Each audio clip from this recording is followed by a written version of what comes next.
Welcome back, adventurers. Welcome back. Thank you for joining in on the caged version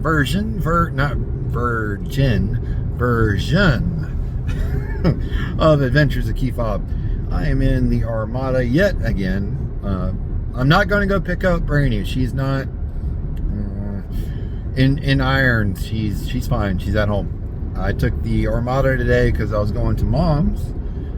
Went to Mom's house, over the hill, through the woods to Mama's house. I went, and I had to pick up a few things. I don't know if you can see it, my high strength cable, my chain, my come along, my pulleys, a couple other my tree removal stuff.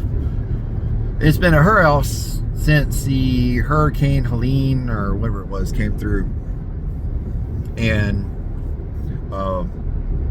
she had a couple oak trees come down in her yard, and we had to help her take them down and get them all moved over, chopped up, and all the other good jazz that comes with that.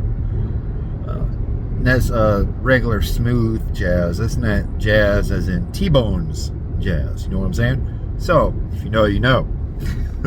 But,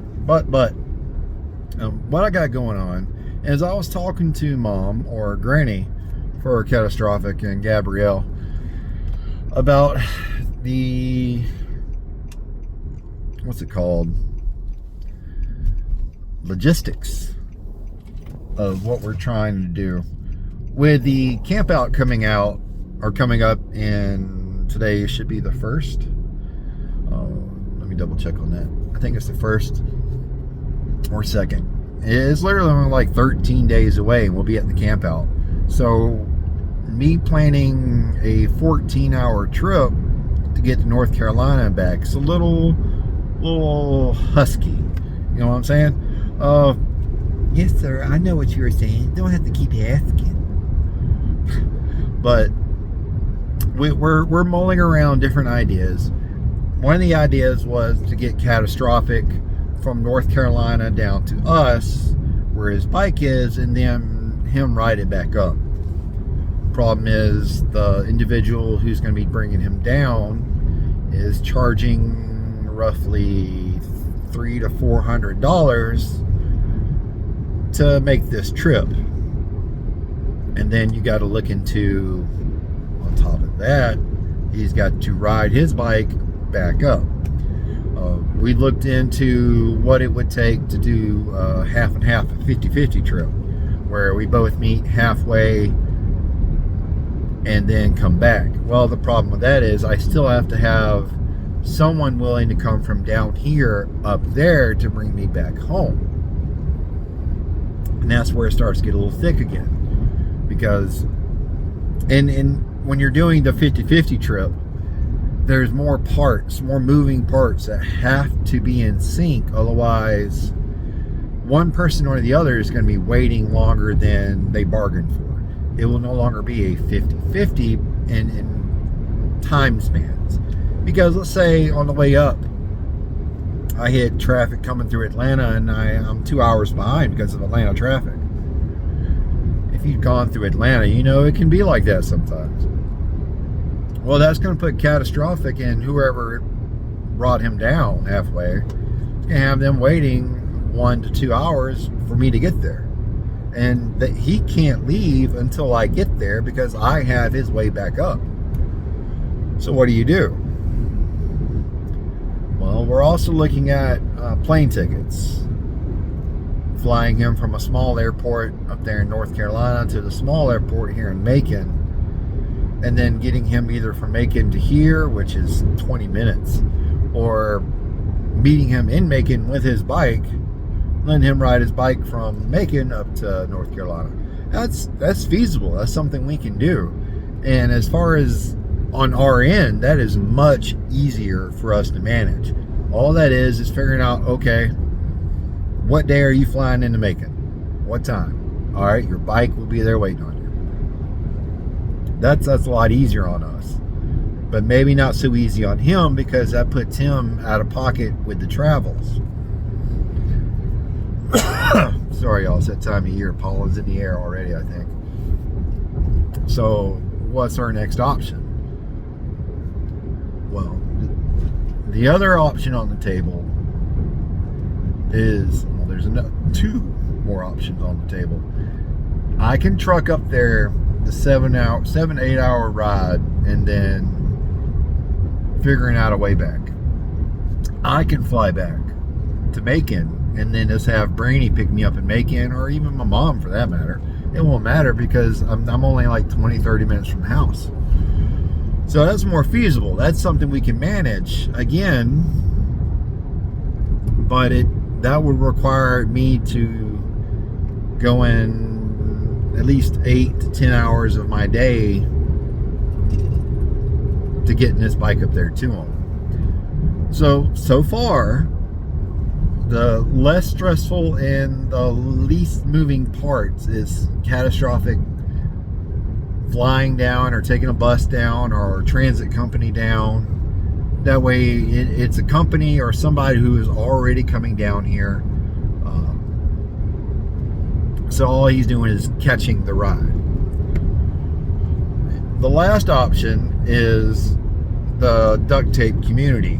And honestly, guys, I don't think that's feasible because that's way too many moving parts to say, all right, this is what we got moving. They're going to pick you up from here, drop you off here. This person's going to meet you here, pick you up here, drop you off here. And then you're going to take your bike from here and ride it all the way up. That's a lot of moving parts. And that's even worse than the 50-50 trip because, you know, the more people you add to the mix, the more likelihood of there being a problem. So I'm not real sure. And he's a little down about it, and I get it. I'd be down too if I knew my bike was essentially ready and I couldn't ride it because it was 8 hours away from me. I understand that.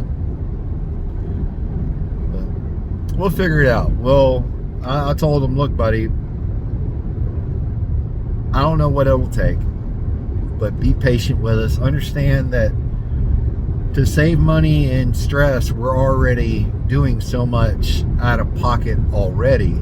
I mean, look what Mr. Ray Gregory did. Ray Gregory drove down here just to help me get the wheels back on the bikes so it would be ready for catastrophic to get. You know, that's already one person outside of me jumping in to help him out. So he's got to understand, he's got to be patient with us, and he's got to work with us as we're trying to figure this out. Yeah. But this video is going to be coming straight off the phone, so I won't be running it through the editing programs. So no outro to roll out here, guys. So let me go ahead and tell you about my friends and family down in Florida. That's the Forgotten Angels. You heard me mention them earlier in this video. Going to the camp out in March 13th through the 16th. That's where we're going to be. That's what we're going to be doing. We're going to be at the camp out having a good time, celebrating everything Forgotten Angels has done up to this point, and celebrating the 10-year anniversary of the Forgotten Angels camp out.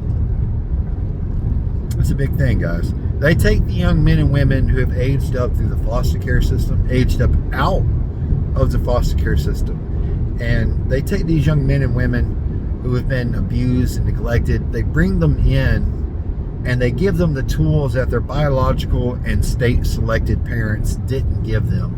They fill the knowledge gaps, like how to tie your shoes, how to cook, how to get a job, how to go to school, how to get a license, how to manage life, how to adapt and become a happy person. That is the biggest goal for everybody. It's just to be happy in the end. Or at least that's my goal, y'all. And that's what David and Cindy do. That's what they provide for these young men and women. A chance to become happy. And hey, if people aren't your thing and you're looking for a fur baby of the canine variety, might I suggest Possum Southern Rescue over in Warner Robins, Georgia. I actually just shared a post and a video about them. They have some brand new pups in, bottle babies. The mother was struck by a vehicle and did not survive, but the pups have made it this far as of right now.